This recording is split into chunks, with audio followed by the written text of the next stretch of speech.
Okay, so I'm going to introduce Roberto, who's going to be doing our interpretation, and they're going to tell you about themselves and also how to access the Spanish translation. So I will hand it off to you. Hola, mi nombre es Roberto, Robert Hernández. Uso pronombres ella y exes. Uso pronombres they, them. Para poder accesar la interpretación vas a ver un botón abajo en su pantalla donde dice pregunta y respuesta, chat, comparte pantalla de participantes. Ahí arriba vas a ver un botón que dice inglés a español, es como vas a poder accesar la interpretación.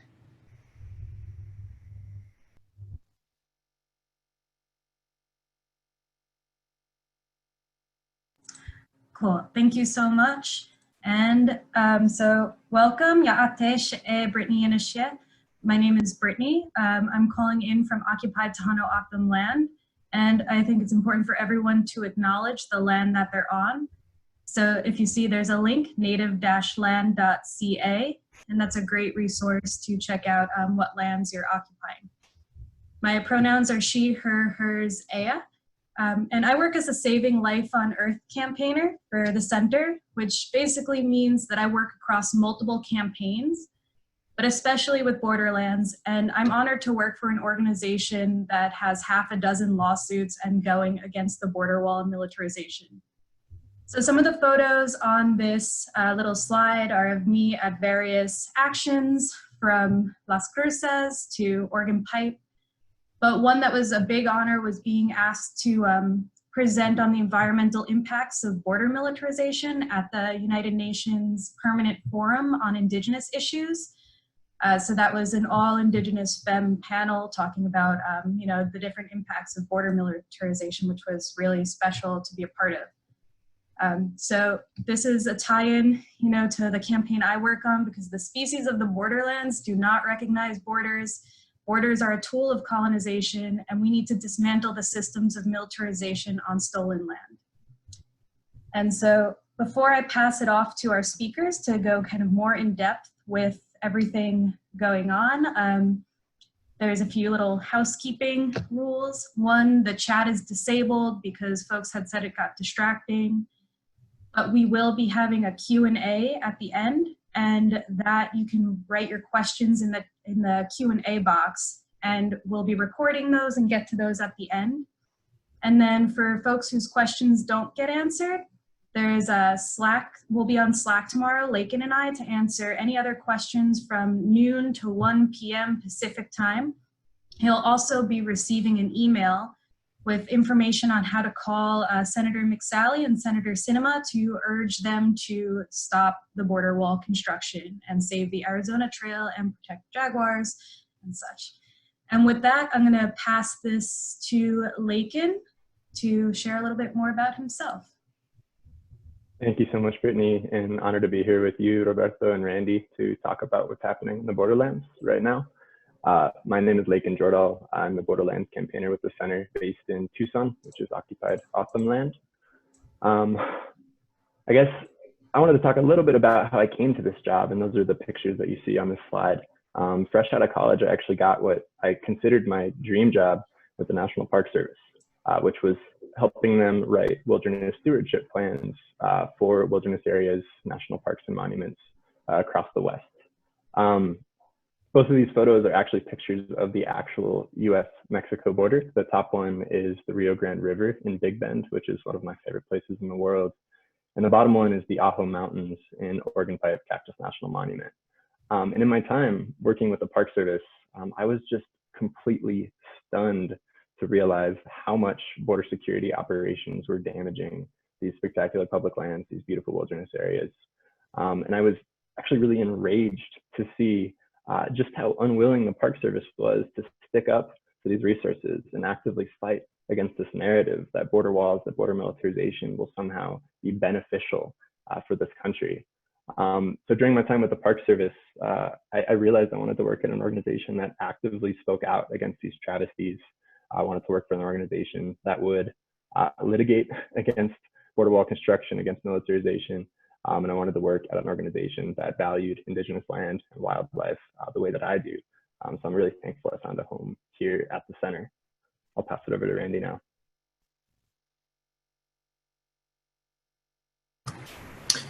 My name is Randy Serraglio. I'm the Southwest Conservation Advocate here at the Center for Biological Diversity. My pronouns are he, him, and el. This photograph that I'm showing is, I love this photograph because it really captures the intersectional nature of this issue. This is from a protest against the first segment of border wall that the Trump administration built years ago over in New Mexico. And we've got representations of endangered species there that would be harmed by the border wall. But I also want to call attention to the two women on the signs in front of the stage. Roxana Hernandez from Honduras and Claudia Patricia Gomez Gonzalez from Guatemala. Both of these women were killed by Border Patrol and ICE after they came to the United States seeking asylum. And that's the vast majority of the people that we see arriving at the U.S.-Mexico border right now is they're here to seek asylum, and they're actually fleeing conditions in their own countries that were largely created by U.S. foreign policy. And I did that peace and justice work in Latin America for many years before working at the center. So I see this issue from both ends. I see the violence that our policies have created in Central America and South America. I've been to the war zones in Guatemala and Colombia, and I see the echoes of that showing up at our border today, decades later. And of course, these places in Central America are still extremely dangerous, extremely violent, and that's a direct result of the influence of our foreign policy. So I just want to say how grateful I am to the center for allowing us to work in solidarity with so many different groups, immigrant rights groups, civil rights groups, human rights, religious groups, all kinds of different organizations and activists are working on this issue. And it really feels like a real profound exercise in solidarity. Thank you for sharing a little bit more about yourself so folks get to know us more. And with that, I have my first question. So the US-Mexico borderlands are home to some of the most diverse ecosystems in the world, which I'm sure a lot of people don't know because you think of desert and you're like, sand? But Lakin, do you want to start us off with some details about what's at stake and what you're seeing? Yeah, I think one of the most difficult things we find ourselves running up against in talking about the need to protect the borderlands is that there's a huge misconception about what this region really is and what it really looks like. I've had the wonderful privilege of being able to travel the entire length of the border a number of times with this job. And every time I fall in love with a new place, every time I'm blown away by a new biome, a new species, it is not a monolith. And in fact, the US-Mexico borderlands are one of the most biodiverse regions in the entire world. Just along the US-Mexico border alone, there are 6 national parks and monuments, 2 of which I got to work at, which was incredible, 7 wildlife refuges, 93 threatened and endangered species. These are species ranging from charismatic megafauna like the jaguar and ocelot to obscure plants that don't grow anywhere else in the world. There are also 15 million people on both sides of the border, vibrant, wonderful communities, and dozens of sovereign tribal nations like the O'odham, the Cocopah, the Kukamai. So when we talk about the border, I think we have to set the scene in a way that helps people understand just why this place is worth protecting. And I think a lot of our work is actually challenging this narrative that the borderlands is a place of insecurity, of emptiness. It's so much more than what we read about in the media. Go to the next slide. This is one of my favorite pictures, actually taken by Russ McSpadden, who does a lot of the center's creative media and photography. This is the Dragon Mountain Range in southeast Arizona, just north of the US-Mexico border. And this kind of sums up just how wondrous the borderlands are to me. Here we have this rugged mountain range covered in snow, on the slopes of which both jaguars and black bears roam. This place is spectacular, very worth visiting, very worth protecting. And I think, again, we just have to talk about the totality and beauty of this place whenever we talk about the border. Next slide. This is a picture I took at Oregon Pipe Cactus National Monument, where I used to work. And this is actually a photo of the actual border. This is a vehicle barrier that you see in this picture.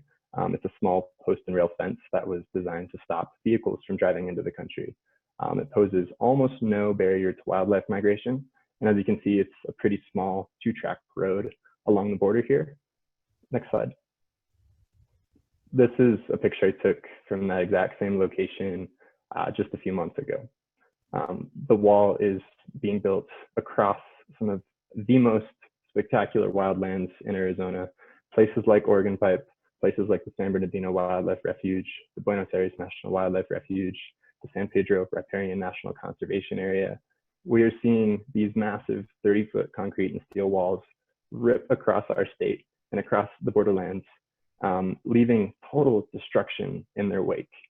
You can tell just how much land has been cleared and bulldozed to make way for this wall. Border Patrol is insistent that they want 60 feet of barren area where they're going to install a road, floodlights, and sensors. And as a part of bulldozing all of this land, they're destroying countless artifacts and hundreds, if not thousands, of ancient cactuses. Slide. Next slide. Thanks. This photo kind of sums it all up for me. This is an Oregon Pipe cactus that has been bulldozed at Oregon Pipe Cactus National Monument. Can you go back to?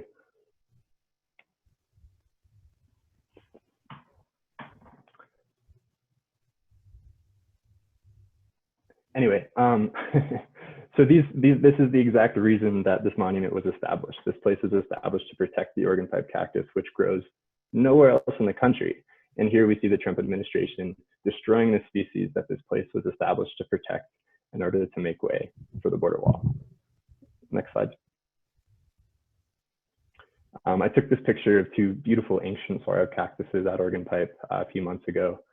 For people who aren't from Arizona, these cactuses are absolutely sacred and iconic to people that live here, especially to the O'odham and indigenous people whose ancestral lands these are. These 2 cactuses were probably 150 years old. They have multiple arms. They may have even been older than the border itself. And I took this picture because they're right at the edge of that 60-foot area that we're seeing the Border Patrol just bulldoze and plow away everything in that path. Next slide. I went back the next morning, not even 12 hours later, and they were gone. And you know, I had that moment where I was like, am I in the right place? Am I dreaming? How can this be real? I just left this site literally 12 hours ago. And now these ancient cactuses that have been here probably since the border was established are just gone. And I think, you know, this story just really illustrates the pace of the destruction that we're seeing along the border. This is happening every day. This is happening right now, today, all across the borderlands. And we're really seeing all of this cultural and natural history just be erased. Next slide. And again, if you live in Arizona, I think you understand just how critical these beautiful Swara cactuses are to the ecosystem. But just for folks who aren't from here, these are like incredible homes for so many different wildlife. They're critical for the ecosystem, and they're also deeply, deeply sacred to the O'odham, who harvest their fruit and also view these swaros as the embodiment of their ancestors. So to see them just discarded to make way for a new monument to white supremacy is deeply, deeply troubling.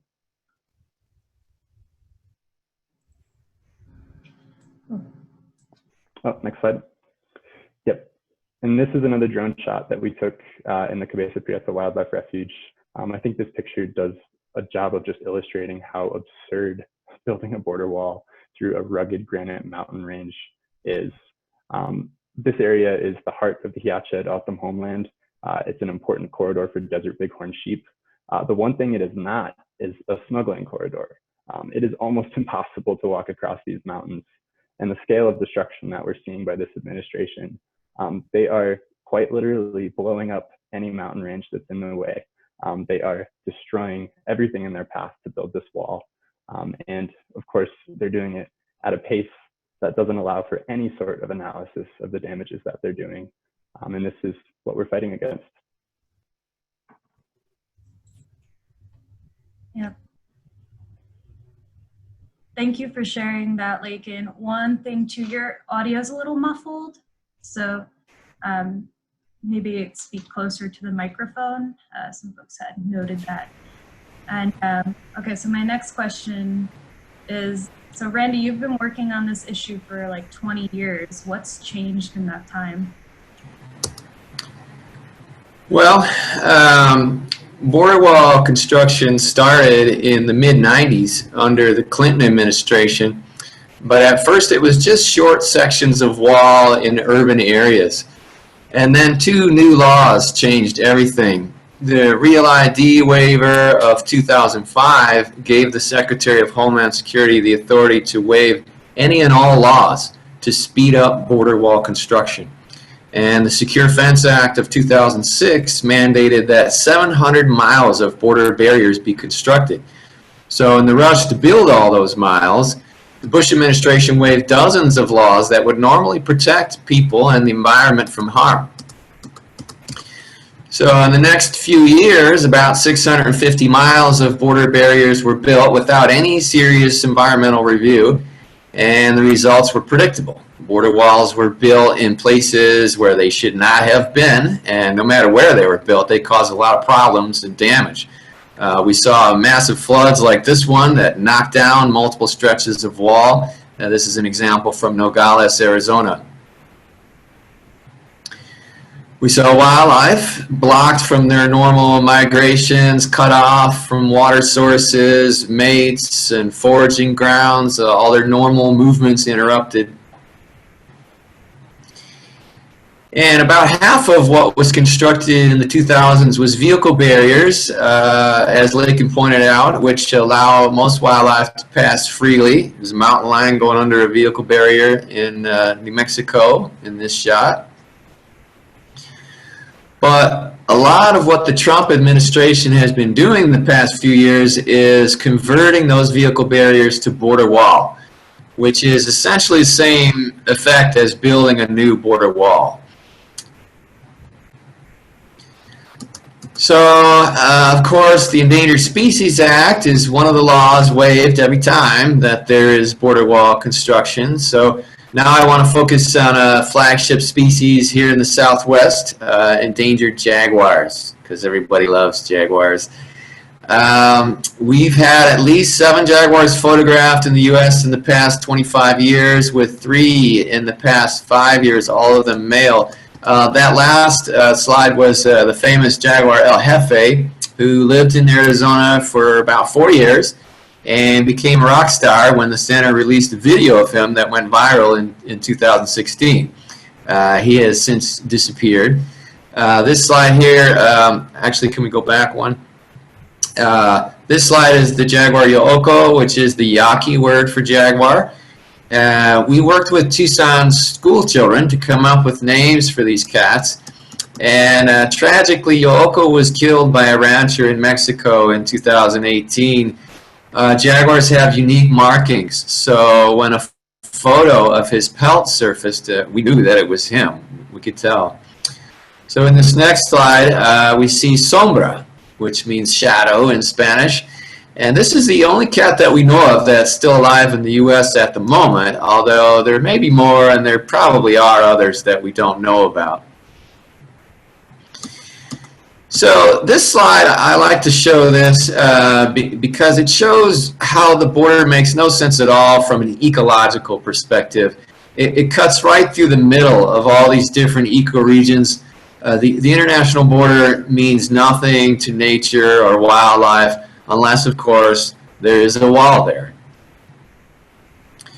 So now I want to focus in on one ecoregion in particular, and that's the Sky Islands. This is just to the east of Tucson, where I live. This is where jaguars have lived for many centuries until they were more or less wiped out in the 20th century on the U.S. side of the border by European settlers and by the federal government, exterminating predators to benefit livestock. A small population of about 150 did persist, though, in Sonora, just south of the border, and that's where these jaguars are coming from. So now I want to look at a map that lays out these jaguar movements. The large purple arrows on this map show the movement corridors that jaguars use to access millions of acres of perfectly good habitat in the U.S., and it's essential that they are able to move back and forth over the border to establish safe territories and find mates. These cats are still connected to the population in northern Mexico, even though they've crossed the border into the U.S. And the problem with the border wall construction is, of course, the red lines, the red dotted lines on this map that you see, indicate new wall construction that is either planned or already underway. And these new segments will wall off these remaining jaguar corridors, and that will mean the end of jaguar recovery in the United States. So now I want to show you what a couple of these places look like. This shot was taken in the Coronado National Memorial in the Huachuca Mountains, southeast of Tucson. The wall on the left was first built years ago under Bush, and you can see where it stops partway up the hill in the background there. That rugged country up high is the corridor where Yo'oko crossed back and forth into the U.S. and Mexico. But now the Trump administration is preparing to literally blow up that mountain and close this gap. So this is also the place where the 800-mile Arizona National Scenic Trail begins. As we highlight in our action alert coming out after this webinar, the beauty and the solitude of this place will be destroyed by border wall construction. People come there from all over the world to walk in the path of the jaguar. That's in the same spot where Yo'oko crossed. So this slide here is a similar situation in the Patagonia Mountains, which are in the background on the left. This is the corridor where El Jefe most likely crossed into the U.S. Again, the wall in the foreground was built under Bush, and you can see where it ends in the background. Back then, the Border Patrol decided that they did not need to build walls in such remote, rugged terrain, but now the Trump administration wants to wall all of it off, and that is mostly just because he made a campaign promise and he wants to deliver on that for his supporters in time to get himself reelected in November. So in this next slide, we as an organization want to highlight that we all love jaguars, but it's not just jaguars that are being harmed by this wall. The center scientists wrote a report called A Wall in the Wild, identifying 93 different threatened and endangered species that would be harmed by the border wall, scattered all along the 2,000-mile border. And this is everything from butterflies to jaguars. And it shows how diverse the borderlands really are, but it is a true crisis when you think of how many species are impacted.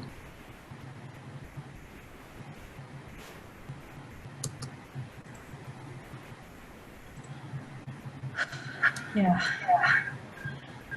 Okay, so Lake and I actually to the spot that I want to talk about next with you, Ketobukito, which is a sacred Ockham spring. You know it very well, and I wanted to know if you wanted to talk a little bit more about how this war on wildlife and these really sacred places also overlaps with the war on people as well. Yeah, absolutely. Should we show the video first, and then I'll talk? We're looking at one of the first stretches of President Trump's new border wall right behind me. This is being built in Oregon Pipe Cactus National Monument, a designated wilderness area and UNESCO Biosphere Reserve. And essentially this wall is cutting this monument and all of the habitat here off from wildlife habitat south of the border.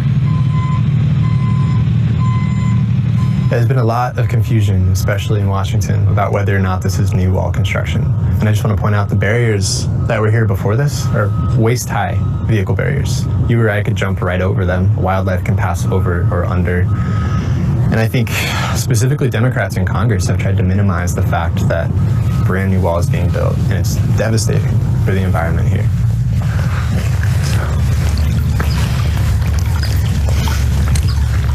This is Ketobukito Spring. It's an incredible, miraculous source of fresh water in the Sonoran Desert.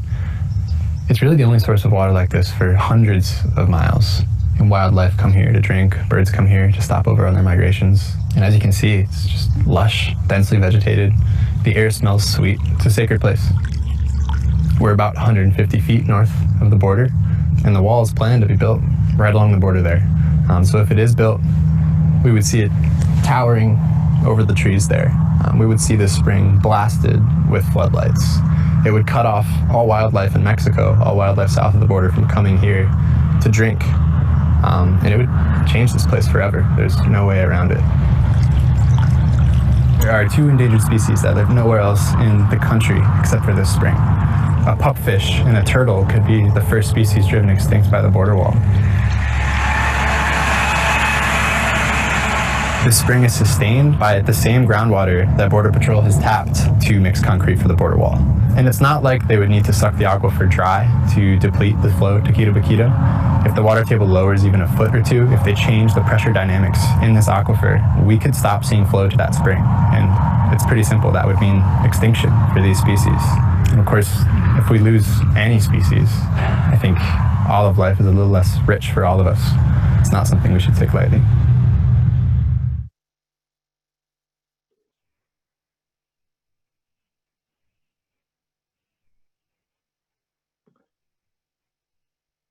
So this water extraction, border wall construction at Ketobukito has continued. And at this point, wall builders are just a couple miles away from the spring. But even more terrifying than that is that this picture, what you see here, this is what Ketobukito looks like right now. It's a lot different from what you saw in the video. Spring flow levels have never been documented to be this low before. In the operation of heavy machinery, heavy equipment, and trenching is probably causing this pond to spring a leak. Of course, this is the only place in the world that the Ketobukito pupfish lives, and the only place in the country that the Sonoran mud turtle lives. So if we lose this habitat, if we lose this sensitive desert spring, that means extinction. It's pretty clear. This is a picture of one of the wells that Border Patrol has drilled in order to extract groundwater from the exact same aquifer that provides water for the spring. And we've been warning for more than a year that if Border Patrol taps this aquifer, if they take out enough water, we could start seeing diminished spring flow. Of course, the Trump administration said our concerns were ridiculous. Now we're pretty clearly seeing the impacts of these actions, and these species really are on the brink of extinction. Some of the FOIA documents that we've looked at suggest that they could be taking out as much as 700,000 gallons of water every day, every shift. So this is a huge amount of water, and they're using this water to mix concrete for the border wall. So I think it's just so infuriating to see what really is the most valuable natural resource in the desert just be pissed away in order to build a wall that will harm wildlife, hurt these sensitive ecosystems. There's something profoundly, profoundly unjust about that. And of course, if this site dries up, if Ketobukito dries up, the O'odham will lose one of the sacred sites that they continue to use for ceremony. Next slide. This is a graph of the spring flow at Ketobukito that I took yesterday from the USGS site. As you can see, there's been a significant decline in the amount of water that the spring is being fed by. Seasonal fluctuation is normal, but this is far greater decline than we have ever seen before. And these are actually the lowest numbers that have been documented at Ketobukito. Typical numbers would fluctuate between 40 gallons a minute and 15 gallons a minute at the low point. Now we're down to 5.5. So I think we're using this as an example. We're calling for an immediate halt to wall construction in this area, an immediate halt to water extraction in this area. And now we actually have the science to prove that these impacts are real. And if we don't stop these actions, we could actually lose this place for good. Next slide.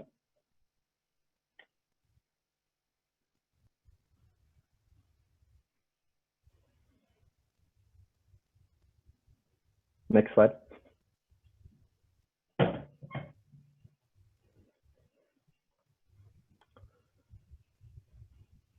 I guess I'll talk a little bit more. There was a ceremony at Ketobukito by a number of O'odham youth that happened this spring.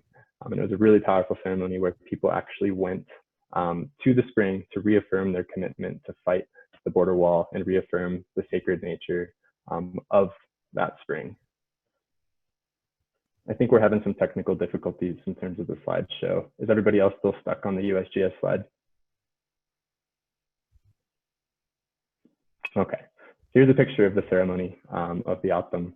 And they conducted this ceremony after Border Patrol had bulldozed and bladed that entire road, which destroyed a number of artifacts that had been there. Border Patrol does not have biological or cultural resource monitors on site when they're doing most of this work. And again, none of this could be happening if normal laws were in place. The waiver of the Native American Graves Protection and Repatriation Act, the waiver of the Endangered Species Act is allowing for this unchecked destruction to wreak havoc on these beautiful wildlands. And I also think it's critical that we talk about the fact that thousands of people are being pushed to their deaths in these deserts by Border Patrol. At the same time as they're extracting thousands and thousands of gallons of water, people are dying of thirst in this very same desert by the government, which is pushing them there through policies of border militarization. Next slide.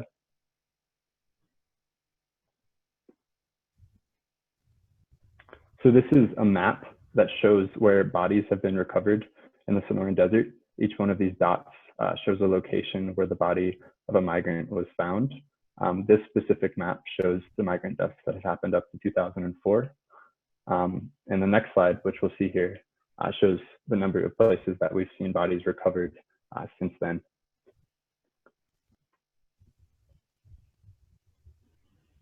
Well, there are a very unsettling amount of dots on the map on the previous slide.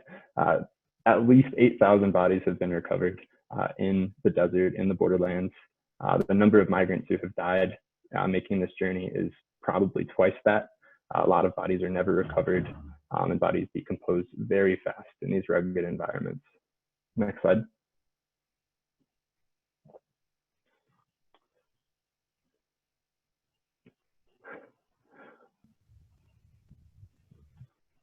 I think all of this just gets at the fact that there is a profound injustice taking place along the border here.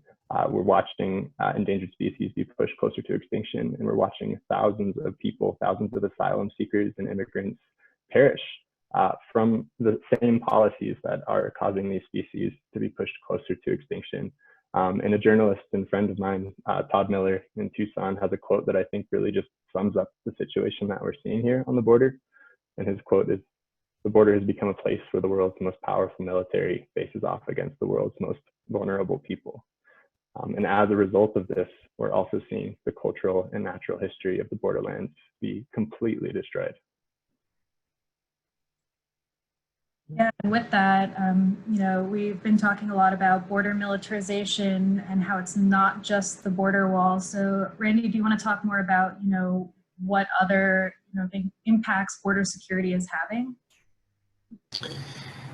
Yeah, you know, I want to highlight Todd Miller's quote here. Todd has actually written 3 different books about border militarization in borderlands on borders all around the world.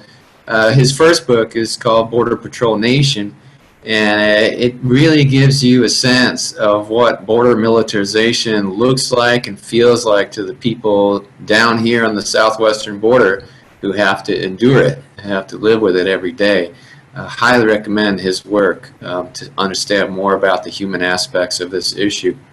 So when we talk about militarization, it's a lot of different things. It includes warrantless searches, vast surveillance regimes, drones, helicopter flights, extremely bright lighting like the kind that you see in this photograph right here, and of course thousands of agents driving all over public lands and causing permanent harm to the fragile desert landscape. So these lights are blasting right into the San Pedro River, which is a critically important wildlife corridor and a globally important bird migration route. And such extremely bright lights create a very disorienting disturbance for birds, bats, bugs, any other animals that might move at night.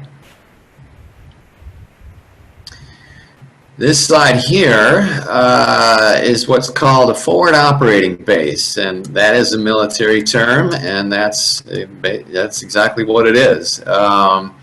It's built right in the middle of a wilderness area, and they are now planning to double the size of this installation, despite the fact that they're building border wall nearby, which is, you know, always touted as the answer to the problem.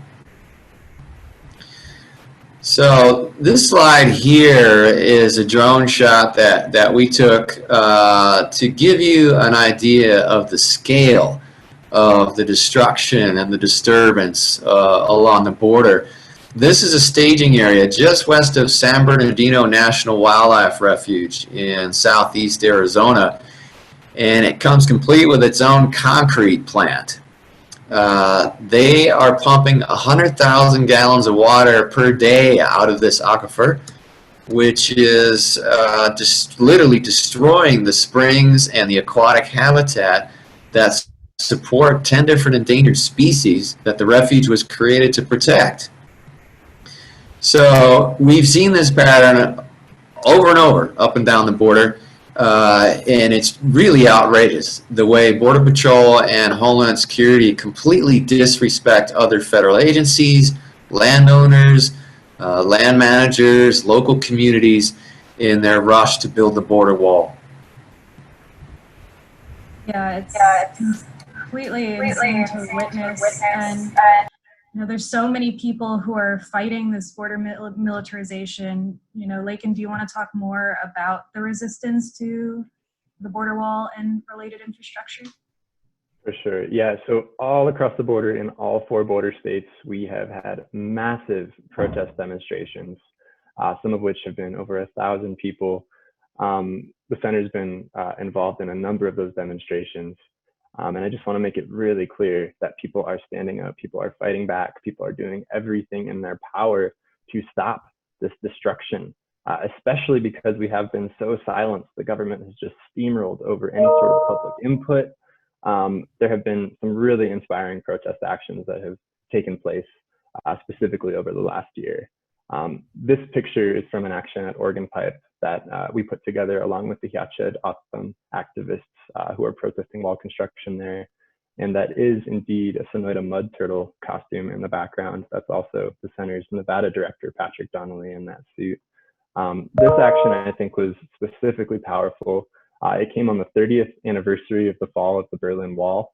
And here, on the day that this picture was taken, everybody at the site went up to the actual barrier. We put our hands on the cold steel, and we promised to ourselves and to each other that we would not rest until we tear this wall down.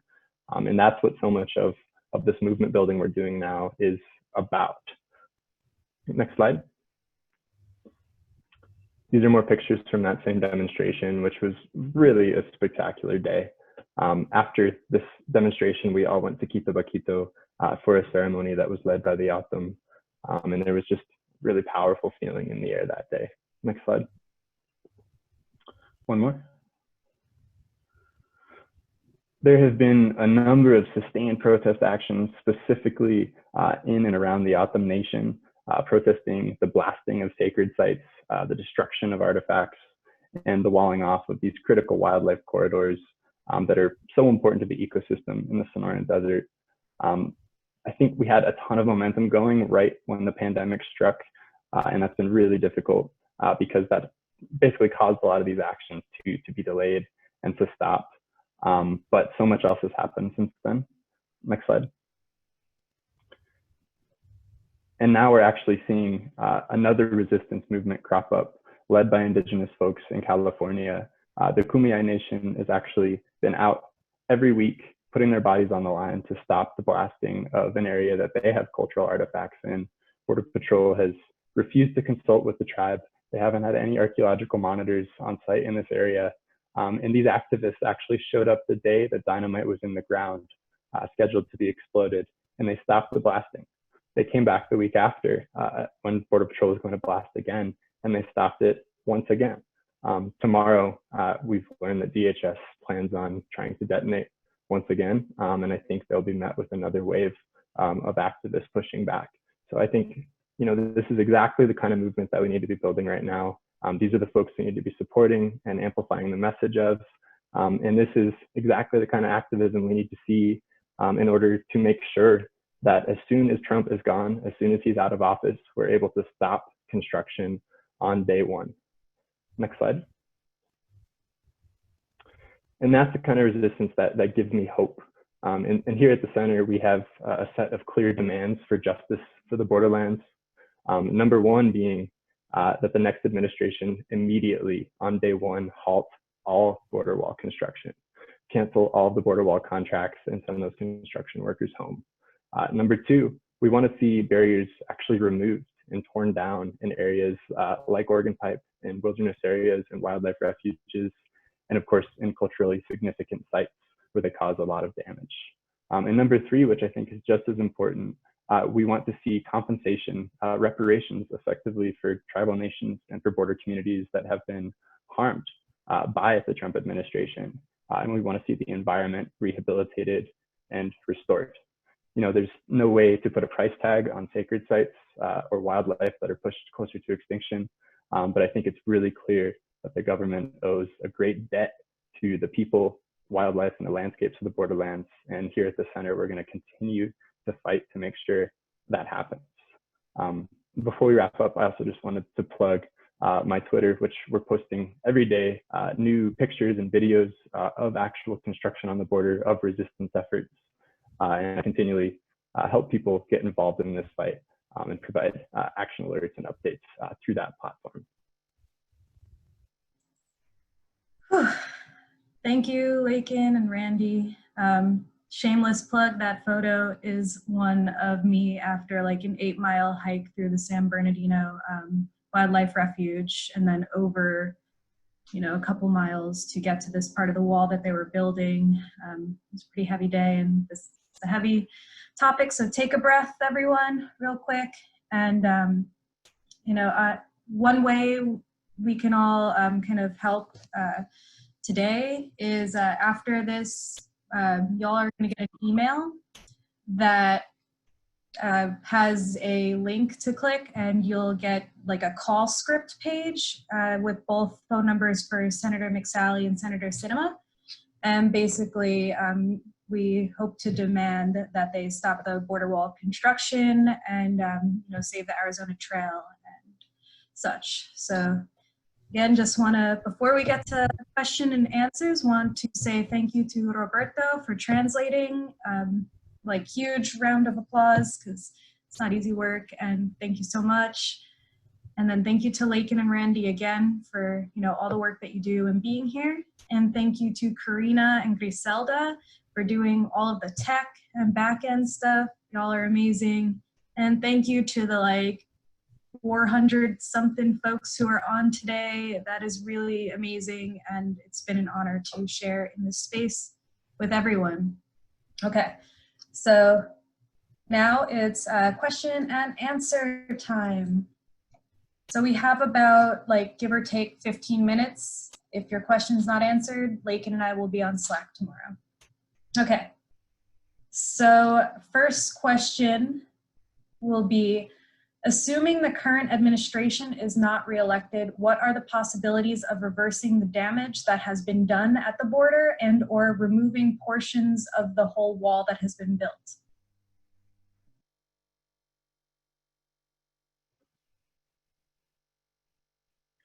I guess I could take that one. You know, like I said, there's some damage that we'll never be able to piece back together. You know, 200-year-old cactuses don't just grow back. Sacred sites, archaeological sites, once they're ruined, they're gone forever.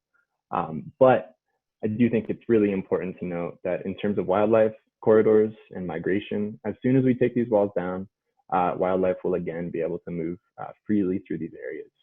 And I think it is critical that we fight for that, along with, like I mentioned earlier, compensation and a huge federal investment into a fund that will adequately rehabilitate these beautiful borderland areas that have been destroyed by wall construction.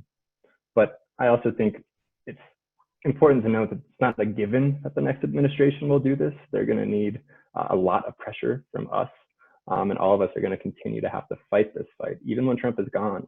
And I think that's my challenge to all of you, to stay involved, to continue advocating for the borderlands, even after Trump is gone.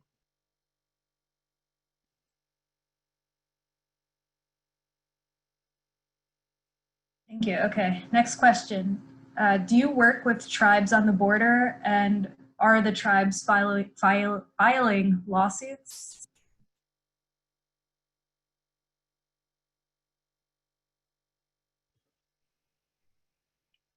Do you want me to take that one too?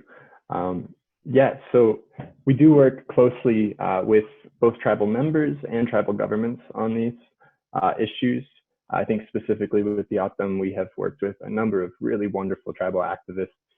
And we've also supported the tribal government as they've gone to DC to testify against border walls and militarization, against border policies that harm people and tribal members. I think it's also important to note that every tribal government is different. Not all of them are actively advocating against the wall. And a lot of that is because they're in such a difficult position. Essentially, these tribal nations are occupied by Border Patrol. The Tohono O'odham Nation, people have to pass through a Border Patrol checkpoint and essentially show their ID just to go to the store, just to come to Tucson. So people are in really difficult situations where sometimes it's hard for tribal governments to push back and to fight these policies because they're in situations where they don't have a lot of power to do that as it is right now.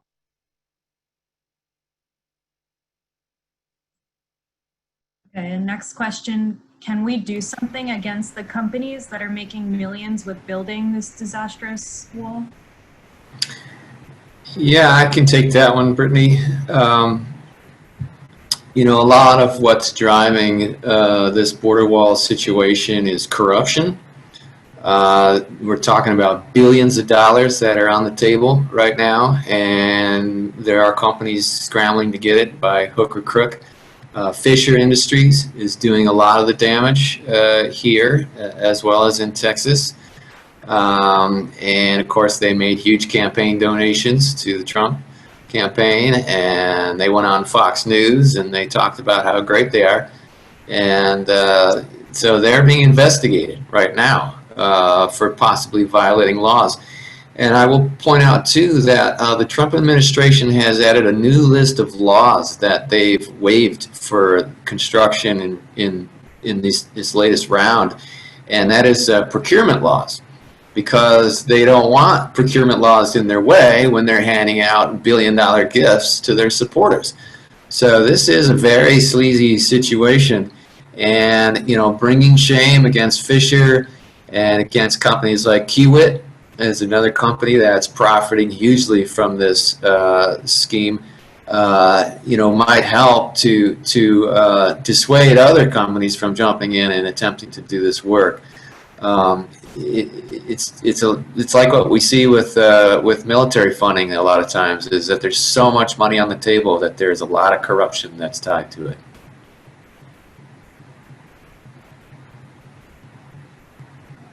Okay, we have another popular question coming up, and it's, has COVID slowed the construction? I think that shockingly, it has not whatsoever. And like we've seen in so many other instances with the Trump administration, I think they're actually using this pandemic as a smokescreen in order to build faster and to commit more egregious environmental crimes. Also, COVID is actively spreading COVID into border communities. There have been almost a dozen border wall workers that have tested positive with the virus. And these workers are staying in small towns like Ajo, Arizona. These are towns that don't even have a single hospital, towns that are disproportionately people of color and older folks. So border wall construction not only hasn't stopped because of the virus, but it's actively spreading the virus. And I think they're building faster because of the virus.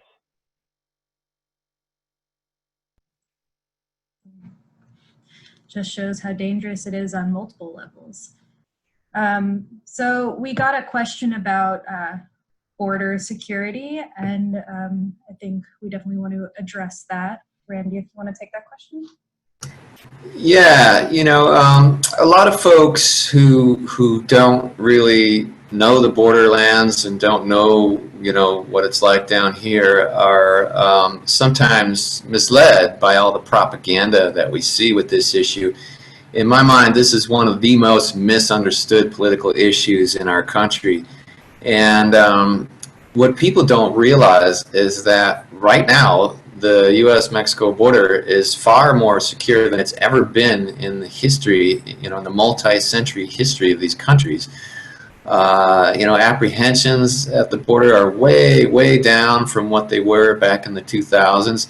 And again, like I said earlier, literally the majority of the people that are coming to the border now are seeking asylum. These are families, and they have children, and they are fleeing economic and social conditions in their country that have made their lives unlivable. So when we hear all this hateful propaganda from the Trump administration and their supporters, that there's criminal, it's really just lies that are driven by racism, and that is a huge part of what drives this issue. And I just wish that, everybody in Ohio and Michigan and, New Jersey or wherever could come down here and see how beautiful this place is, and how the borderlands have always been a place of diversity among people as well as wildlife, mixing cultures, communities that are on both sides of the border and people that have family on both sides of the border. The borderlands are nothing like what Donald Trump says they are. And I wish, if we could make that a little more clear to people, I think we'd have a much better chance of winning on this issue.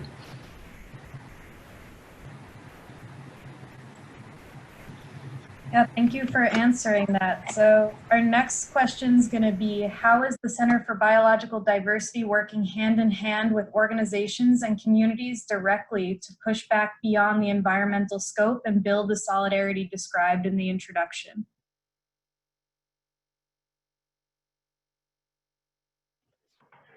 I think, one of the most rewarding things about this work for me is the beautiful coalitions that we've been able to build. We've got environmental organizations working alongside human rights campaigns. We've been working closely with tribal nations and indigenous groups. And I think that's the only way we're going to succeed in this fight, is if we build a broad, beautiful, and diverse coalition. Most of these protest demonstrations we've put on, we've done that with partners in the human rights and immigration rights movement. And it's good for us at the center to also step up and talk about just how disastrous immigration policies are in this country. And I think, that's kind of what Randy is getting at, is that diversity is crucial to all of us who want to live in a beautiful world and a thriving world. It's critical for the health of the ecosystem, and it's also critical for all of us to have rich and fulfilling lives.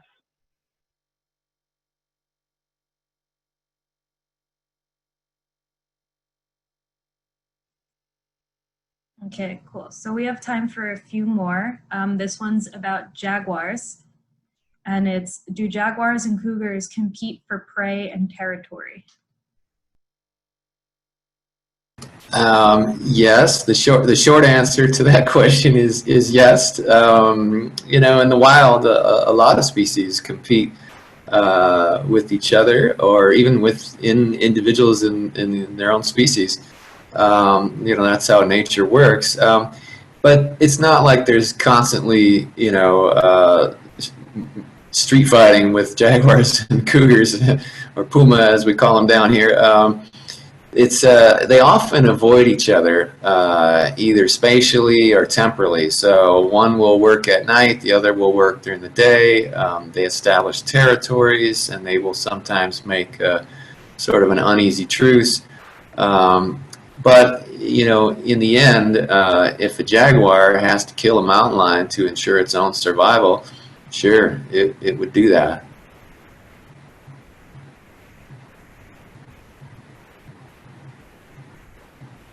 And we got another species question. Are there any captive populations of the Ketobukito pupfish, spring snail, and Sonoita mud turtle for the tragic but possible case that the spring loses all its water? Yeah, that's a great question. There are captive populations of the pupfish and the turtle, so there's a potential that they could be reintroduced. But this is their only habitat. I mean, we're not going to be able to restore these aquifers and somehow miraculously make the spring flow again. Groundwater in Organ Pipe and in the desert in general is essentially a non-renewable resource. I mean, we're talking about water from the Ice Age, which this is fossil water. So once it's gone forever, if not for a very, very, very long time. So yeah, we'll still have captive populations of these species, but if we destroy their primary habitats on this planet, we're not just going to be able to reintroduce them and get them back.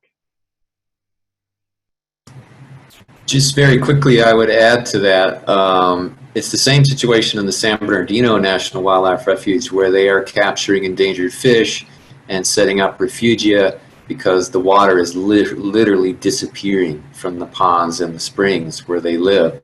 So that is a last-ditch effort, of course, to maintain survival of the species. But the problem is, okay, you've got them safe in captivity, but if their habitat in the wild is destroyed, then where are you going to put them anyway? I mean, we have to protect these places. Yeah, and on that, the last question, is there any hope to stop any of this? Well, I always have hope. It's the only reason I do this work. Well, actually, there's a lot of other reasons too, but we have multiple court cases. There is going to be a petition to the Supreme Court pretty soon to lift a stay on an injunction that was issued by a lower court that would have stopped border wall construction last year. Multiple courts have already decided that the Trump administration's executive order declaring an emergency and moving around all these funds from other accounts is illegal and a violation of the non-delegation clause of the U.S. Constitution. The president is not the king. He cannot move money around however he wants. That's the job of Congress, to appropriate the money. So there are legal avenues that possibly could stop this. And of course, we've seen protests already coming up the works.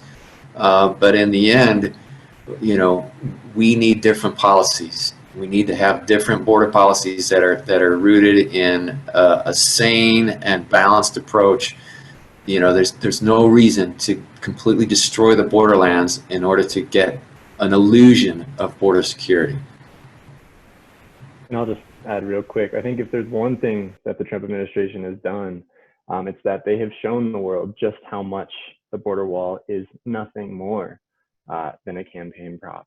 I think we'll have a huge opportunity once Trump is gone to reimagine the borderlands, to convey to the world what's really at stake here. And it's my vision that once this president is gone, we'll be able to establish international peace parks at Organ Pipe that are managed to protect wildlife on both sides of the border, that are co-managed by indigenous tribes, and that's the next vision that we'll have for the borderlands. And in a sense, that's the way that we're going to right all of the wrongs that we've seen happening over the last 4 years.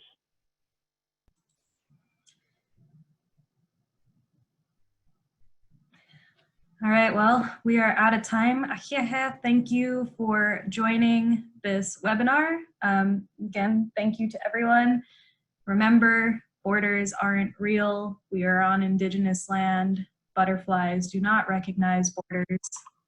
Neither should we. And we won't have another webinar until August, so stay tuned. You'll be getting an action alert sent to your email after this. And tomorrow, Lakin and I will be on Slack, which will also be in the email to talk more. So thank you all again. Have a great evening, depending on where you are. Thank you, Brittany.